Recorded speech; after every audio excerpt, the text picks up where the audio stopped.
During my baby shower, my brother announced he got into Stanford.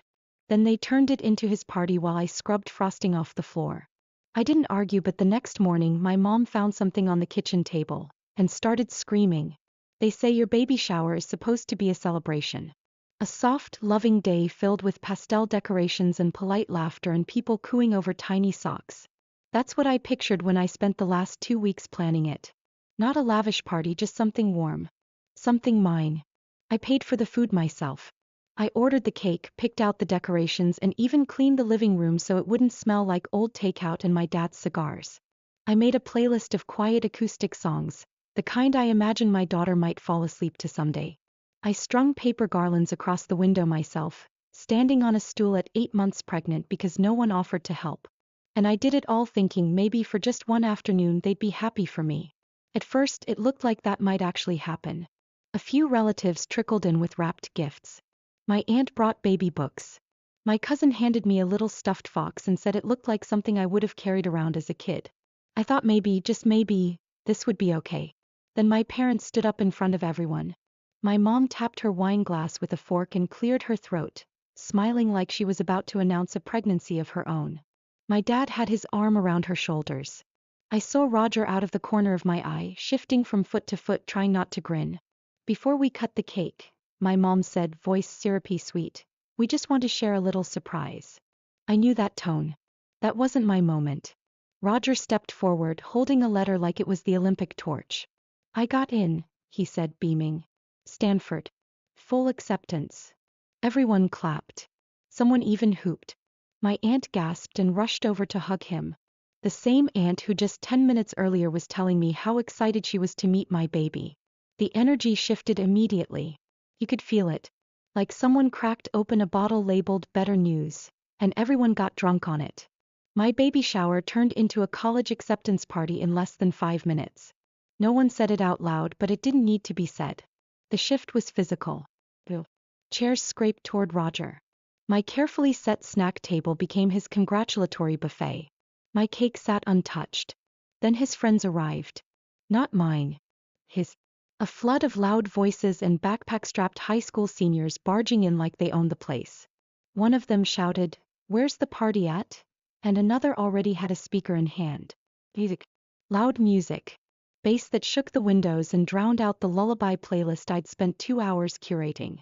I was still holding a cup of ginger tea someone had handed me. Still wearing the soft pink sash my cousin bought that said Mom-to-be. No one looked at me. They moved the gifts off the main table to make room for drinks. My mom told me casually that we'd cut the cake later when things calmed down. Then the cake got moved to.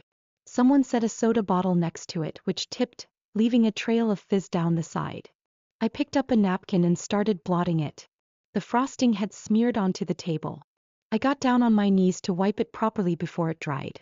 And while I was kneeling, 8 months pregnant, wiping frosting off the floor like some afterthought maid, someone stepped over me to hug Roger. They didn't even say excuse me. I stayed there for a few seconds, just crouched on the floor, hands sticky with icing, breathing in deep through my nose while they laughed and shouted over my head. I could hear Roger in the other room talking about campus visits and dorm preferences. My mom was bragging about the tutors they'd hired to help him reach his potential. The same mom who told me at 16 that college was a scam and I should just get a job at the supermarket. So I did. I worked shifts until my feet ached, then came home and packed shipping boxes for my tiny online shop. I figured things out on my own. And when my business started to grow, I didn't ask them for anything. I paid bills. I saved.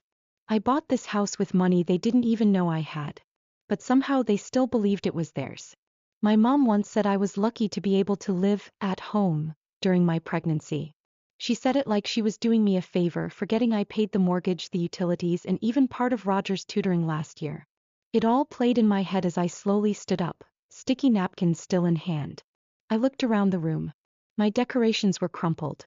My baby name banner had been pushed aside to make space for a hand-drawn sign that said, "Congrats, Roger." I didn't cry. I didn't yell. I walked to the kitchen, washed my hands, dried them on a dish towel, and I went to my room. I closed the door, sat on the bed. My back ached. My feet were swollen, but my head was clear. Down the hall, the music thumped like a pulse that didn't belong to me. I picked up my phone. Opened a folder I'd been quietly building for weeks. I didn't argue. But I also didn't forget. I used to think things were equal when we were little. That we were just two kids in the same storm trying to stay dry under the same leaking roof. But when I look back now, really look, I can see the way the scales were always tipped. Even in the small things. When I was 6 and Roger was 4, he threw my favorite doll in the fireplace. I cried for an hour. My mom told me it was my fault for leaving it where he could reach it. When I said that wasn't fair, she sent me to my room for talking back. Roger got dessert that night. I didn't. In 3rd grade, I won 2nd place in the spelling bee. I came home beaming, holding the ribbon like it was made of gold. My dad glanced at it and said, "Just 2nd? Maybe next year." When Roger won a participation medal in a soccer tournament, they threw him a pizza party. When I got AB on a math test in 8th grade, my dad said, "Well, at least you're trying." When Roger got the same grade a year later, he got a tutor and a full lecture about unlocking his brilliance. I was expected to help around the house because I was more mature. I did dishes while Roger played video games. I cleaned while he got praised for remembering to take out the trash once a week.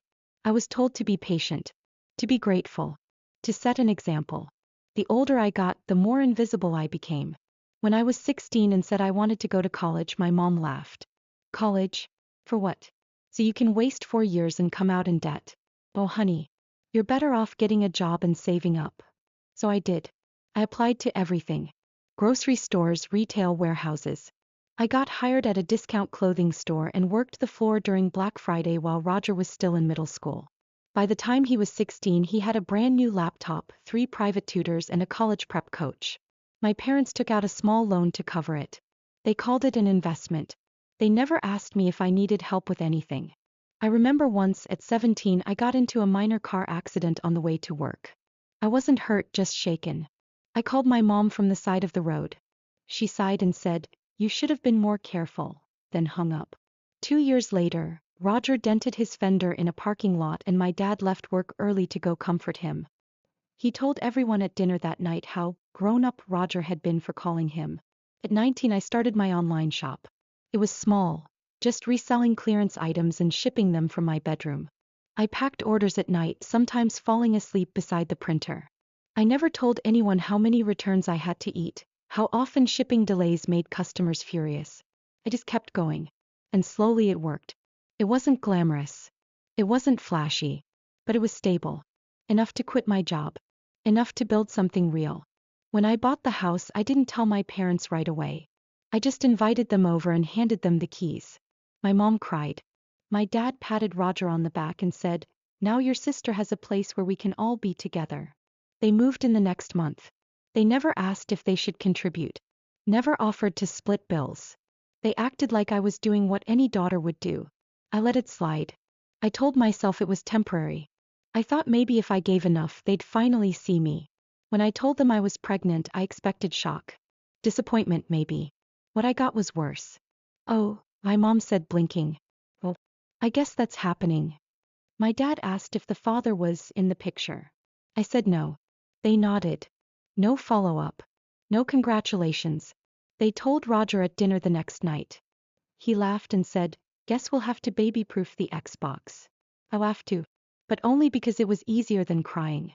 When I offered to hire someone part-time to take over some of my order fulfillment so I could rest during the last few months of pregnancy, my dad asked, "Are you sure you can afford that? What about Roger's application fees?"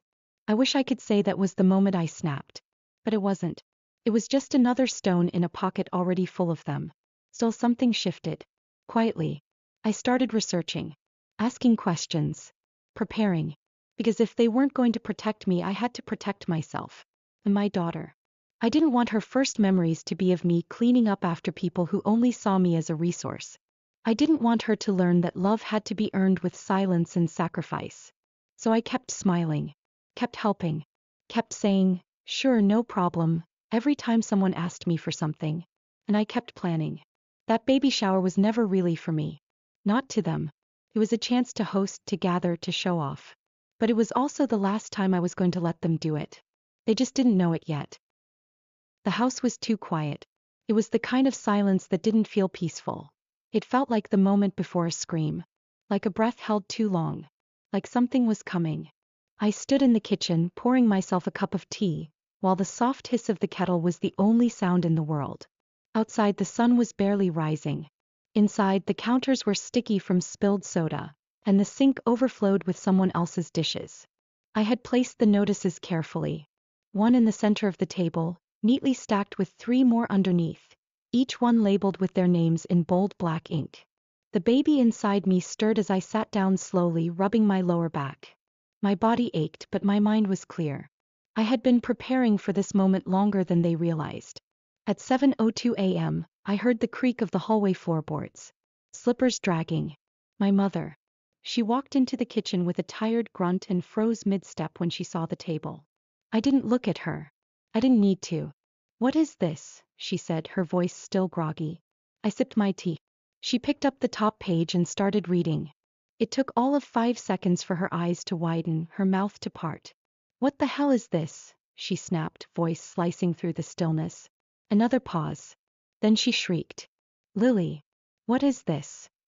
The mug in my hand didn't even tremble. I just took another sip. My father stumbled into the room in his robe, blinking like he hadn't fully woken up. Roger followed a beat later, rubbing his eyes and yawning. "What's going on?" my dad muttered. "She's evicting us," my mother shouted, waving the paper in the air like it had caught fire. Roger stopped dead. "What?" he croaked. I finally looked up. "I gave you 30 days. It's all in writing." "You're kidding," my dad said, stepping forward, snatching a copy for himself. "This is a joke, right? This can't be real. What is this?" "I sent the certified letters yesterday," I said calmly. "They should arrive this afternoon. This is just a courtesy copy." You're kicking us out?" Roger's voice cracked. "What the hell is wrong with you?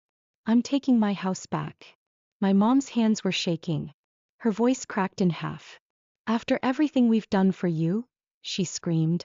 "You're going to do this now? When you're about to give birth?" "No," I said. "I'm doing this because I'm about to give birth." Roger slammed his hand on the table. The stack of papers slid, scattering across the floor. "You're overreacting," he yelled. "It was one stupid party that got a little loud. Jesus, Lily. One party." I stood slowly. "You took my baby shower. You turned it into a frat night. You let people I didn't even know trash my house while I was scrubbing frosting off the floor like the damn maid." "We were celebrating," he shouted. "It wasn't even a big deal until you made it one." My mom rounded the table like she might physically block me. "This isn't just your house," she cried. "We've lived here for years." "Yes," I said.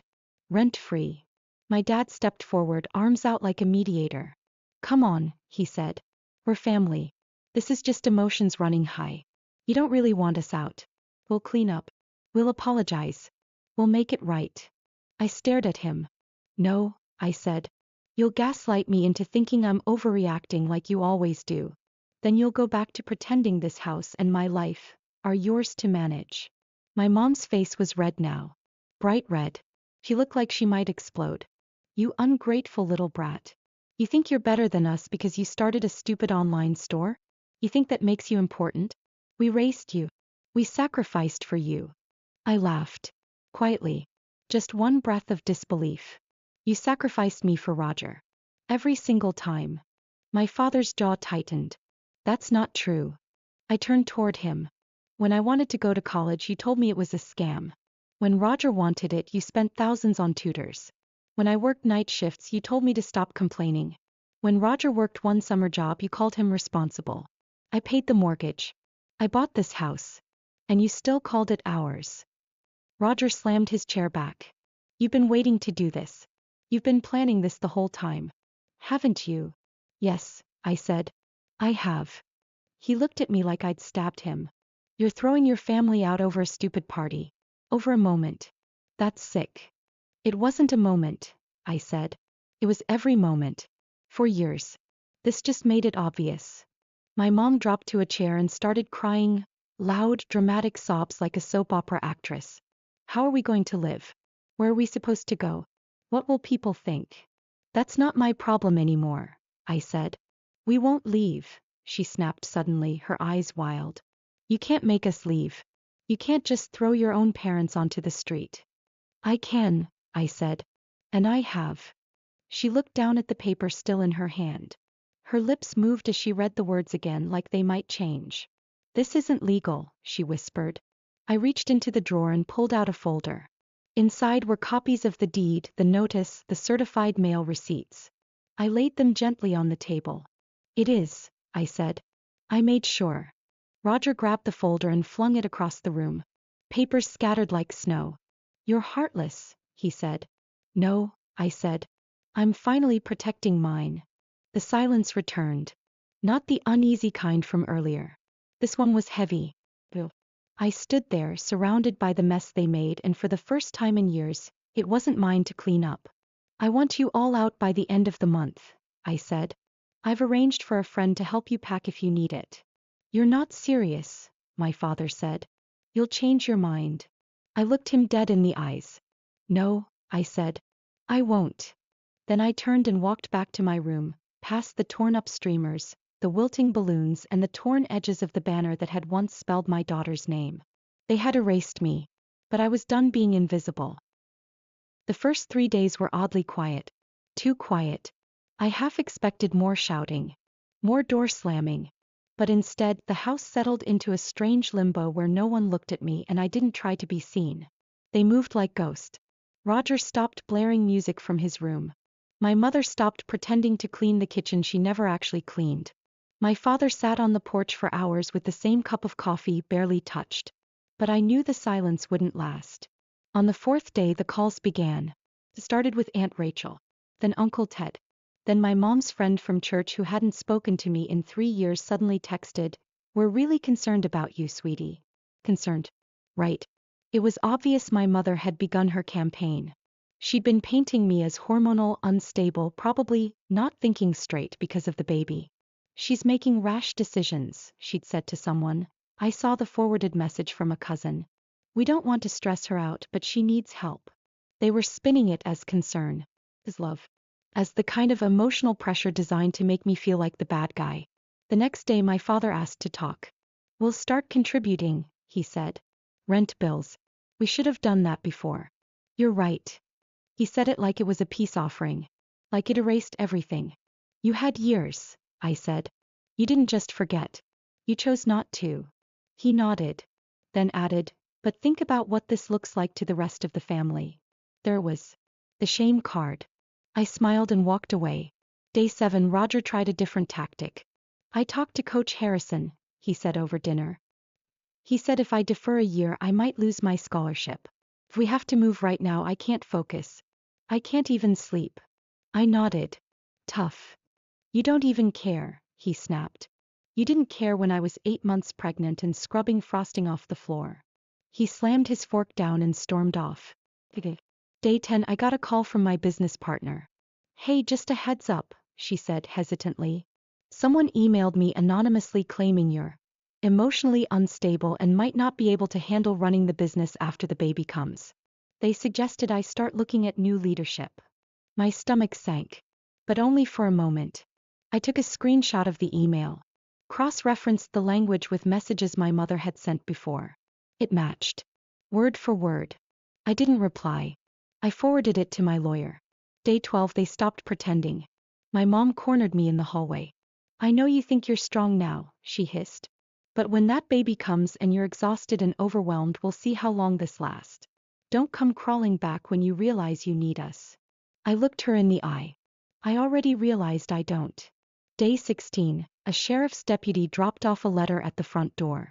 My dad opened it. Read it. And punched the wall. Court filing, he muttered. They had hoped I wouldn't go through with the eviction legally. That I'd crack. That I'd give up. But the papers were filed. The hearing was scheduled. I wasn't backing down. Day 21, they tried guilt again. My mother sobbed loudly in the living room, loud enough that the neighbors probably heard. She listed everything she'd ever done for me. How she let me live at home. How she watched over me during my pregnancy. How she sacrificed her peace for me. I sat in my room, noise-canceling headphones over my ears, finishing baby registry updates. Day 25, Roger called his girlfriend over and loudly said in the kitchen, "She's crazy. She's going to ruin her kid's life without us. I walked in, looked at his girlfriend who had been at the baby shower and said, "You helped ruin my baby shower. You might want to leave before I make a list of every underage person who was drinking that night and report it with your name included." She turned pale. She left. Day 28 they started packing. The suitcases appeared like ghosts in the hallway. Slowly. Reluctantly. One bag here. One box there. I didn't gloat. I didn't even smile. I just waited. On the 30th day the house was half empty. My father didn't say goodbye. He just walked out without looking back. My mother stood in the foyer, arms crossed, tears in her eyes. "You'll regret this," she whispered. "Family is forever." "I agree," I said. "Which is why I'm building one that actually deserves to stay." Roger was last. He stood in the doorway, backpack slung over one shoulder. "You're lucky, you know," he said. "Without me there's no one left to blame." "Then I guess I'll finally get some peace," I said. He rolled his eyes and walked out. The door shut behind him. Silence. Not the tense kind. Not the loaded kind. A different kind. A peaceful kind. I stood in the center of the living room. The room looked bigger without their stuff. Brighter. Like it had been holding its breath too. I walked to the nursery. Opened the closet. Folded a few onesies. Placed a soft pink blanket into the crib. Outside the wind moved gently through the trees. I sat down, resting a hand on my belly. And for the first time in my life I felt safe. Not because someone else made it that way. Because I did. Update. It's been 4 years. My daughter just started preschool last month. She wore a little purple backpack and told me she was going to teach everyone how to draw clouds. She's kind, curious, and strong-willed. She reminds me of me, only better. The business is still running. I never had to shut it down even during the newborn phase. I hired 2 more employees and last year we hit 6 figures for the first time. I work fewer hours now. I don't have to hustle like I used to. I finally have space to just be. As for my family, we haven't spoken since they left. I haven't reached out and they haven't tried either. But relatives talk. People love to whisper at weddings and funerals. From what I've heard, Roger dropped out after his first year. Couldn't keep up without someone cleaning up after him. My parents moved in with one of my uncles, but that didn't last long. He apparently kicked them out after 6 months. Something about unpaid bills and my mom being a nightmare. They're not doing well. And no, I don't feel good about that. But I don't feel guilty either. I gave them chance after chance. I asked for the bare minimum. And when they refused to give it, I finally stopped offering everything. Some people say family is unconditional. But I think respect should be. Anyway, that's the update. Do you think I did the right thing? Let me know in the comments and don't forget to subscribe for more stories like this.